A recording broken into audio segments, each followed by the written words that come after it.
There's a free After Effects script for noodling around. Apple is launching a creative suite, and Maxon unveils their new mysterious tool. It's Motion Monday.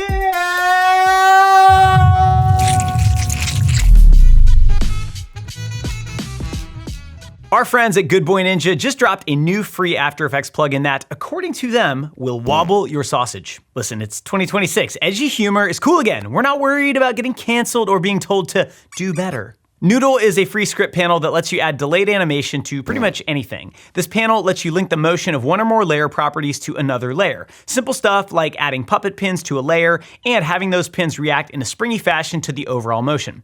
Like all Good Boy Ninja's tools, there's a clever, streamlined UI that makes it quick and easy to tweak settings. You can customize the offset to get really nice follow-through without adding a bunch of keyframes. I mean, you could do this with expressions, but this tool just makes it a heck of a lot easier. And did I mention it's free? Check out Noodle at goodboy.ninja. I did not expect this. Nobody expects the Spanish Inquisition. Apple just introduced Apple Creator Studio, a new subscription bundle for only $13 a month or $130 a year after your free trial. There's a really cheap price for students and educators too. Apple Creator Studio bundles existing Apple apps into one creative suite. Think of it as an alternative to Adobe Creative Suite or Affinity's tools. What's in it? Final Cut Pro, which isn't as widely used in motion design, but is an incredibly fast, powerful video editor. Logic Pro, one of the industry standard digital audio workstations. Pixelmator Pro, kind of a mix of Photoshop and Illustrator with desktop and iPad apps. And to be honest, I've never used Pixelmator Pro, so if you have thoughts, please leave them in the comments. The bundle also includes Motion, which I don't know anyone who uses, Compressor, Keynote, Pages, and a few others. Honestly, this bundle is a little weird. It's kind of all over the place, and the only reason I'd currently consider it is to play around with Final Cut Pro, or if you don't own Logic and you want to get into audio or music production, it's amazing. Apple has said if you already purchased these apps, you still own them forever, and they'll continue to be available for one-time purchase. The bundle launches January 28th, and I don't think this is really going to push too many motion designers to start using these apps in professional work, but who knows? Quick School Motion news roundup. Last week, we dropped an interview with Rive founders Guido and Luigi Rosso walking through new Rive features, including data binding and scripting.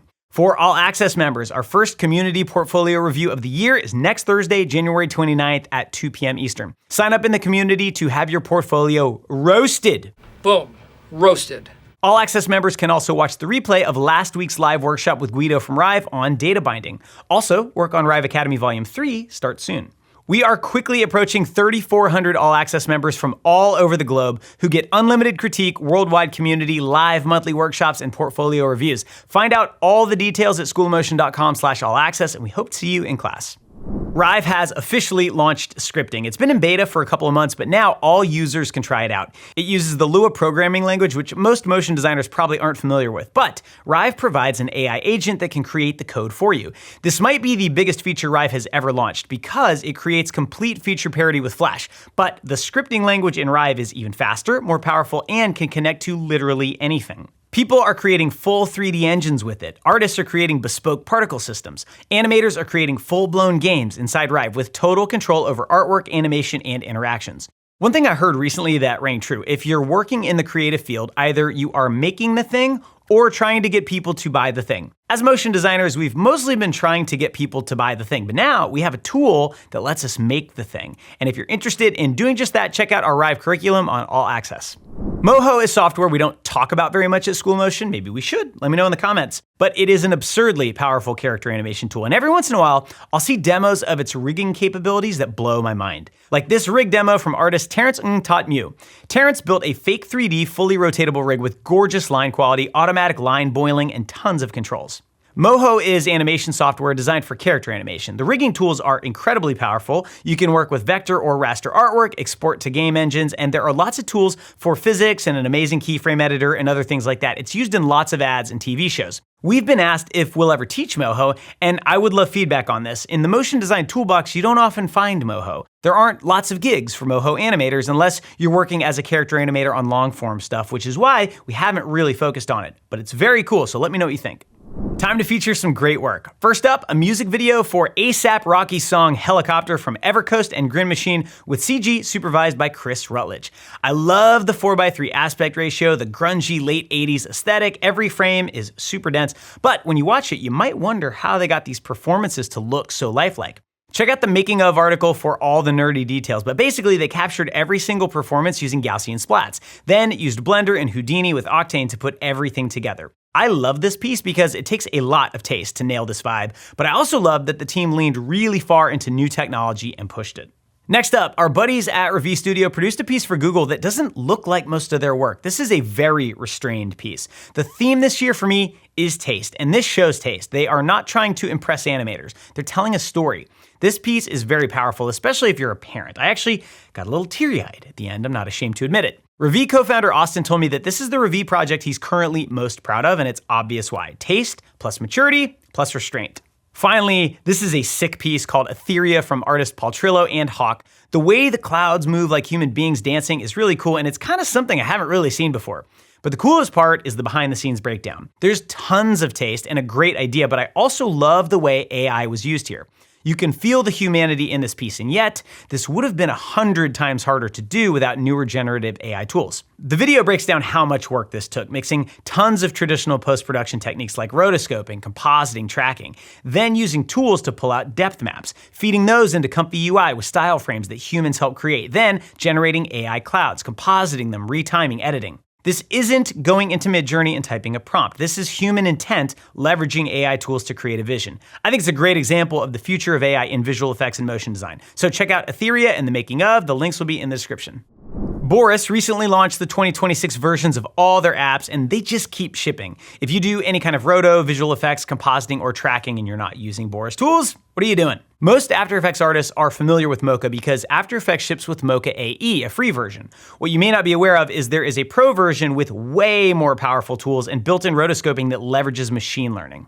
In the 2026 version, this has been improved with refined edge detection using AI. This is what everyone always says they want AI to do. Give me better roto.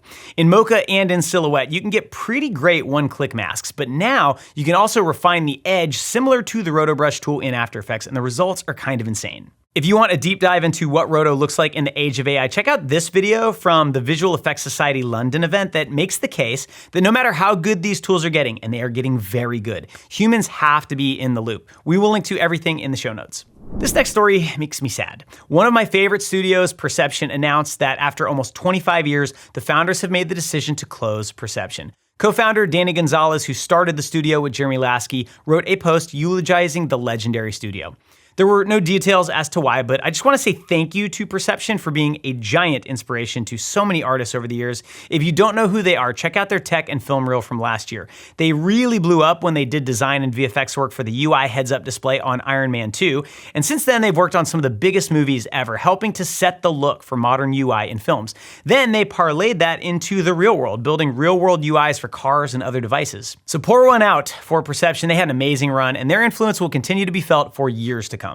This next story is very nerdy, but I wanted to share it because I think this may open up some really cool opportunities. Apple's research lab released a paper in December called Sharp, Monocular View Synthesis in Less Than a Second. Sexy, I know, but here's the bottom line. Apple invented a new way of taking a single image and turning it into a full 3D Gaussian splat scene. The crazy thing is, it does this in a few seconds. This is kind of a tech demo at this point. If you own an Apple Vision Pro, you can take your own images and turn them into environments. You can look around. This type of technology is going to open up a lot of really cool options for taking 2D designs or images and instantly making them full 3D scenes. There's also obvious visual effects applications. Think about how much easier this makes doing 3D conversions. There's not too much to play around with yet, but I just wanted it on everyone's radar because I think it's super cool. It's time to feature our student of the week, Jeremy Poindexter. He is a senior creative director at Evolution LA based in Los Angeles. Jeremy is going through character animation bootcamp, and he's made it to the final project where students have to animate a trailer for Axel Dangerson. This is a very tricky assignment. There is a complex rig, a combination of FK and IK animation, lots of props and scenery, multiple shots. It's not easy, and yet Jeremy made it look easy. Look at the nuance in the character animation. Strong poses, great ideas, and the whole thing is fun to watch. Jeremy wanted to give a huge shout out to the TAs who reviewed his work along the way, including Jeremy Reck for Character Animation Bootcamp and Ben Weaver for Cinema 4D Basecamp and Ascent. He said their feedback has been consistently encouraging and genuinely insightful. So Jeremy is a creative director who can also do 3D animation and now 2D character animation. We call that a unicorn, people. Jeremy, we are pumped to have you in the community. If you do any kind of editing and work remotely, managing gigantic file sizes is still not a totally solved problem. At School of Motion, we use Suite Studios. It's not perfect, but the perfect tool doesn't really exist. Now there's another tool that kind of looks interesting. Michael Cioni, previously Senior VP for Frame.io, and his brother Peter, an executive at Netflix, have launched Strada. Strada is a different way of sharing gigantic video files that doesn't rely on the cloud. Instead of uploading files to the cloud, you just keep the files on your hard drive, but then anyone else can share folders on that hard drive instantly with peer-to-peer sharing. So your hard drive kind of becomes the cloud. This gives you some advantages, provided it works well. No more expensive cloud subscriptions. School of Motion's Dropbox bill is not cheap. The big question is, will the transfer speed be fast enough? This is still very much a beta product. I downloaded it and it doesn't really do very much yet. To be honest, I kind of can't believe they're allowed to do this given Frame.io was acquired by Adobe. Isn't there a non-compete? I'm just asking questions here. But in any case, you can go to strada.tech to learn about it. And if you do, let us know what you think. After a somewhat clumsy pre-launch, Maxon finally announced a preview of Digital Twin, a new app that aims to transform CAD and 3D models into photorealistic digital product renderings. Last week, EJ talked about how this was announced with no imagery, no description, no video. No one knew what it did, and everyone got angry because it has AI in it. Well, now we know a little bit more. The problem I think this is trying to solve is that you can already use AI models to take images of a product and put that product into any environment.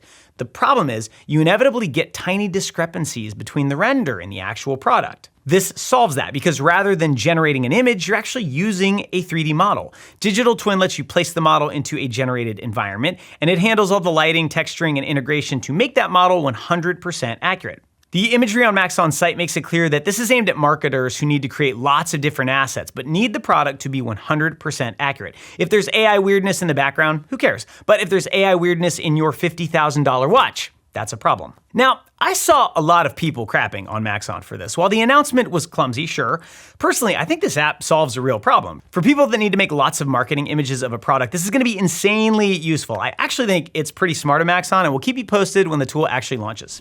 And that is it for this episode of Motion Mondays. Don't forget, All Access members can check out the replay of last week's live workshop with Rive co-founder Guido Rosso. Our first community portfolio review of this year is January 29th at 2 p.m. Eastern. And if you are not one of the almost 3,400 members of All Access, you are missing out. You get all of our courses, unlimited critique, community, live workshops, portfolio reviews, and much more. Get all the details at schoolofmotion.com/allaccess. Have an amazing week. We'll see you next Monday.